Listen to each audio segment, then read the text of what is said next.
안녕하세요. 저는 결혼한 지 1년이 조금 넘은 30대 가정주부입니다. 아이는 없습니다. 무능력한 남편과 염치 없는 시어머니를 도저히 받아낼 재간이 없어서 이혼했습니다. 대학 시절부터 알고 지내던 선배의 소개로 남편을 만났습니다. 당시 저는 마케팅 회사에 다니고 있었고 남편은 공무원이었어요. 사실 저는 결혼에 있어서 그다지 뜻은 없었기에 내키지 않는 자리였지만 워낙 선배가 좋은 사람이라며 남편을 소개시켜주고 싶어 했기 때문에 차마 거절할 수가 없었습니다. 그런데 막상 남편을 만나보니 생각보다 성격도 잘 맞고 말도 잘 통하더라고요. 서로 만난 지 한 달 만에 남편은 저에게 결혼을 전제로 진지하게 교제해보고 싶다 했습니다. 저는 솔직히 속으로 사람 일이라는 게 앞으로 어떻게 될지 알고 그런 약속을 하나 싶었지만 그래도 남편이란 사람을 좀 더 알아가고 싶었기에 그러자고 했어요. 그리고 1년 반쯤 사귄 뒤 남편이 처음 말했던 것처럼 저희는 결혼을 약속하게 되었습니다. 남편은 직업 특성상 6시 전후로 퇴근이 가능했지만 저는 걸 빗하면 예상치 못한 야근을 해야 했어요. 그렇다 보니 돌이켜보면 사귄 기간에 비해 서로 가까이 붙어 지낸 시간은 길지가 않네요. 그래서 제가 남편에 대해서 제대로 파악하지 못했던 것 같기도 하고 여러모로 후회가 됩니다. 결혼 약속을 하고 얼마 지나지 않아 처음으로 시부모님과 식사를 하게 되었습니다. 집으로 찾아가서 인사를 드릴까도 생각했지만 시어머니께서 혼자 식사 준비를 하시려면 고생스럽겠다 싶어서 시댁에서 멀지 않은 조용하고 분위기 있는 식당으로 모시자고 결정을 내리게 되었어요. 그리고 당일날 시부모님과 남편의 2살 많은 아주버님께 인사를 드리게 되었습니다. 아주버님은 이른 나이에 결혼을 했었지만 3년여 만에 이혼을 했답니다. 아주버님의 아들은 시어머니께서 키워주고 계셨고요. 이혼하신 형님은 현재 공부한다고 외국으로 나갔다는 이야기만 들었습니다. 형님이 공부를 하게 된 걸 시어머니께서 싫어하신 거냐고 물어보니 시집온 여자가 목돈 쓰는 걸 마음에 들어하지 않으셨답니다. 식사를 하는 동안 별다른 특별한 이야기는 하지 않았습니다. 다만 몇 가지 생각지 못한 질문을 하셨는데요. 그중 하나는 제가 앞으로 대학원에 가거나 유학을 갈 생각이 있는지 였습니다.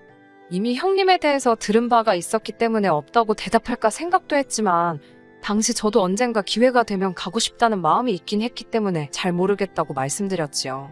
아니나 다를까 시어머니의 표정이 밝지는 않으셨지만 아직 결혼한 사이도 아닌데 벌써부터 거짓말까지 해가며 기분을 맞춰드리는 것도 아니다 싶었기에 어떤 설명을 덧붙이거나 하지는 않았습니다.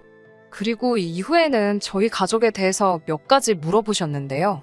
한마디로 저희 부모님의 재산 상태나 제 형제들의 배경이 궁금하신 것 같았습니다.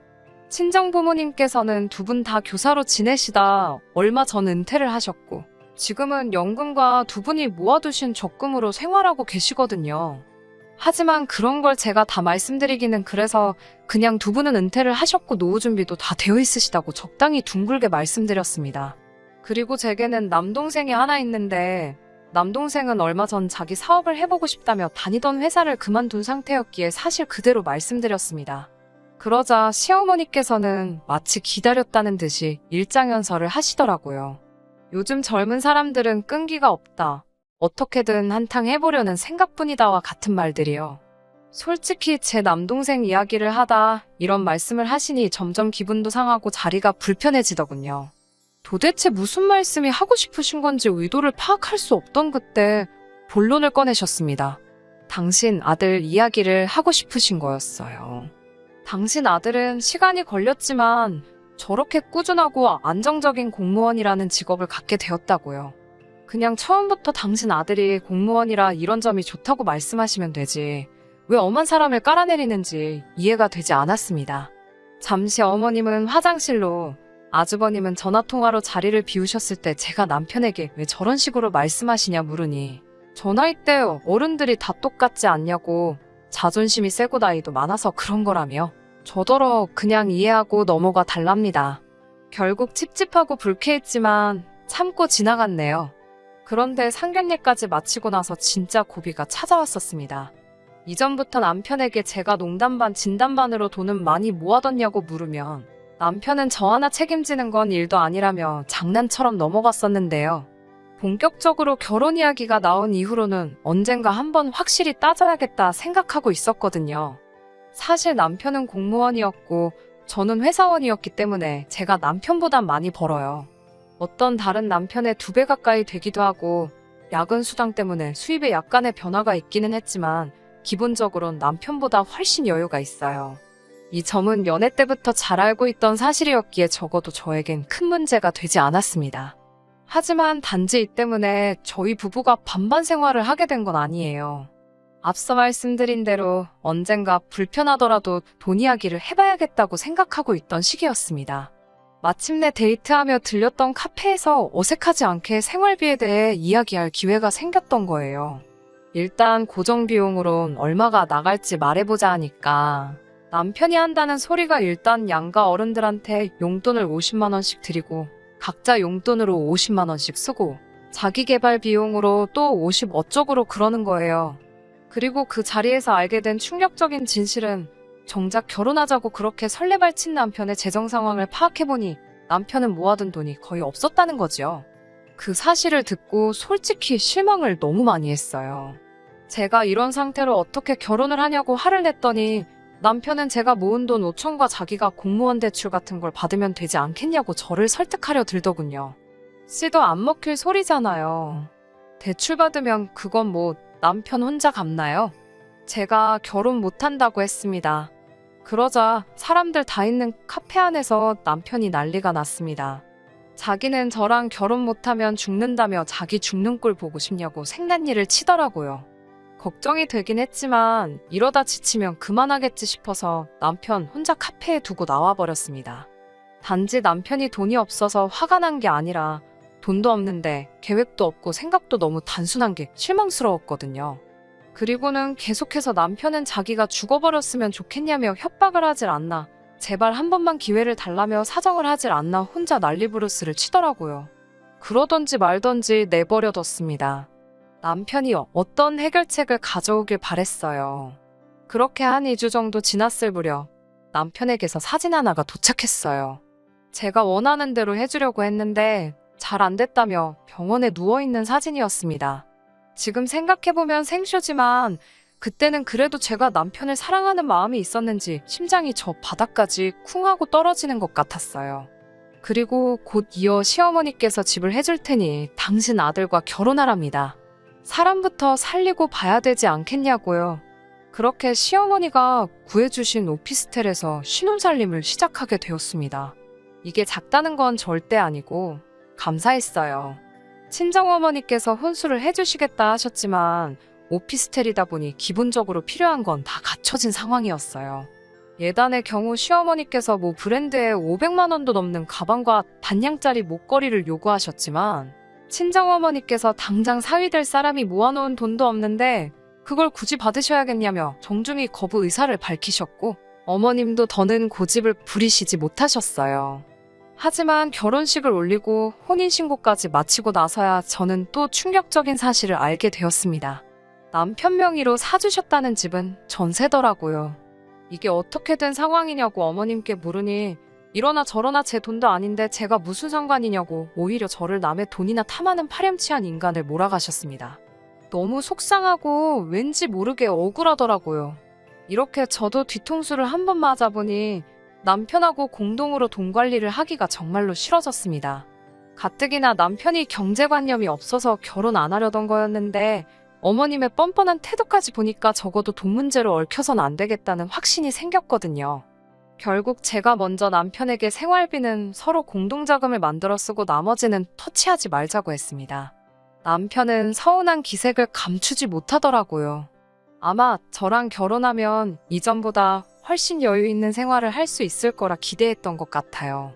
하지만 저를 딱히 설득할 재주도 없었던 남편은 제 의견에 따르기로 했습니다. 그렇게 저희는 각자 매월 초 각자 월급에서 100만 원씩 꺼내놓고 필요하면 그때그때 얼마씩 더하는 쪽으로 살림을 꾸렸습니다. 하지만 부부 사이에 칼같이 계산한다는 게 사실 말처럼 쉬운 일은 아니잖아요. 그럴 때는 솔직히 제가 좀 더 쓰기도 했습니다. 남편한테 쓰는 돈인데 아까워서 밤에 잠 못 이루고 그럴 건 아니었으니까요. 하지만 저희가 이렇게 산 지 한 반년쯤 되었을 때입니다. 주말 일요일 아침이었는데 누가 미친 듯이 초인종을 누르더라고요. 모처럼 늦잠 좀 자려는데 정말 짜증이 나더군요. 인터폰을 확인하니 시어머니가 문 앞에 서 계셨습니다. 너무 놀라 남편에게 어서 가서 문을 열라고 했고 곧 이어 시어머니 목소리가 온 집안에 쩌렁쩌렁 울렸습니다. 다짜고짜 저에게 너는 생각이 있냐면서 화를 내시더군요. 무슨 일 때문에 그러시냐고 묻는데 옆에서 남편 얼굴이 울그락불그락거리고 있었어요. 어머님이 저에게 저희 집 경제력을 네가 쥐고 흔드냐며 물어보시더군요. 그게 무슨 말씀이시냐고 저희는 각자 벌어 각자 관리한다고 말씀드렸습니다. 그게 사실이니 숨기거나 없는 사실을 덧붙일 이유가 없잖아요. 그러자 시어머니가 저더러 아직도 뭐가 잘못된 건지도 모르고 당당하답니다. 정말 영문도 모르고 욕을 먹으니 짜증이 나더라고요. 무슨 일로 이러시는 거냐고 재차 여쭤보니 어떻게 당신이 집까지 해줬는데 경제권을 남편에게 주지 않았냐 그러시더군요. 황당해서 집 해주실 때 그런 말씀은 없으시지 않으셨냐고 물었습니다.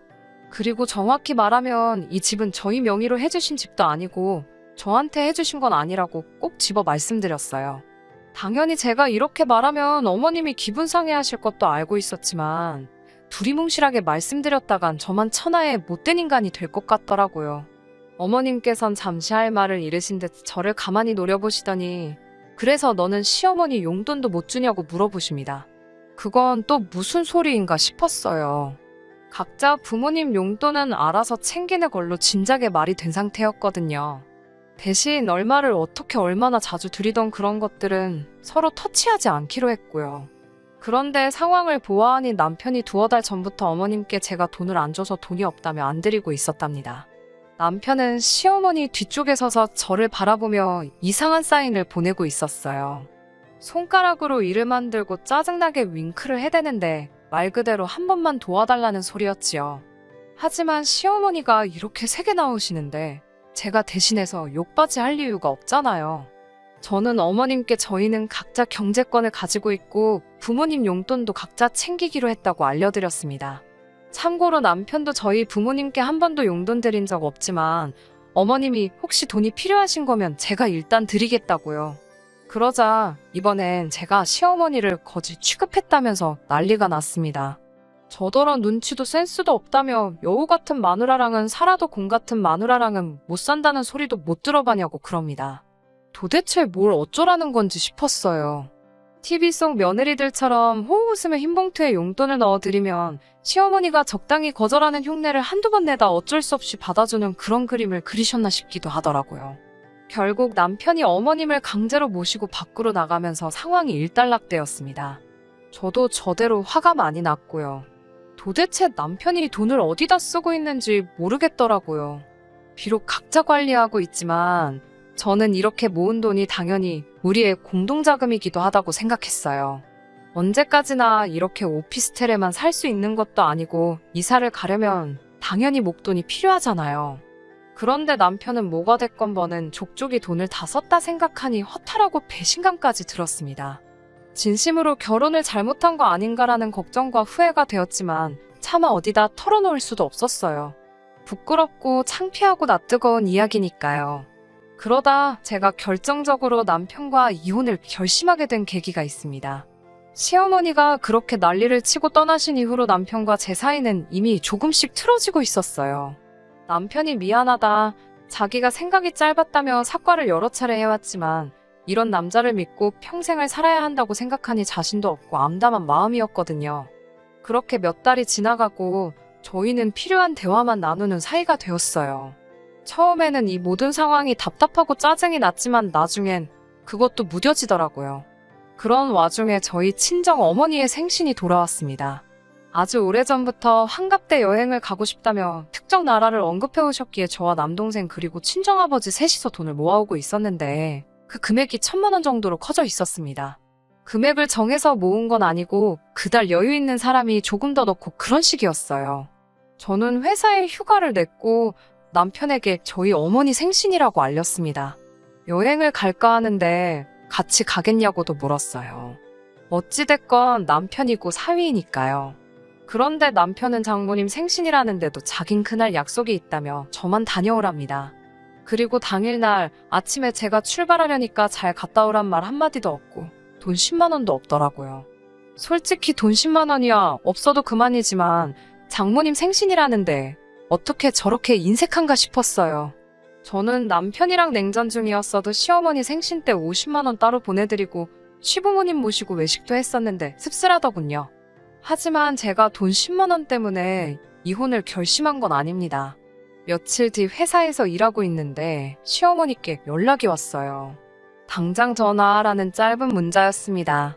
좀처럼 짬이 나지 않아서 점심시간이 돼서야 전화를 드릴 수 있었는데요. 다짜고짜 화를 내시면서 저더러 친정으로 돈 빼돌리냐고 물으셨습니다. 황당하고 어이없는 말에 그게 무슨 소리냐 하니 저더러 남편하고 10원짜리 하나도 나눠 쓰기 싫어서 반반 살림하면서 뒤로는 해외여행이나 다니고 그러냐며 저더러 신보가 고약하답니다. 자기 아들은 돈이 없어서 기가 죽어다녀 안쓰러워 죽겠는데 며느리는 돈 벌어서 친정에 퍼나르기 바쁘다며 자기는 며느리 복도 지질이 없답니다.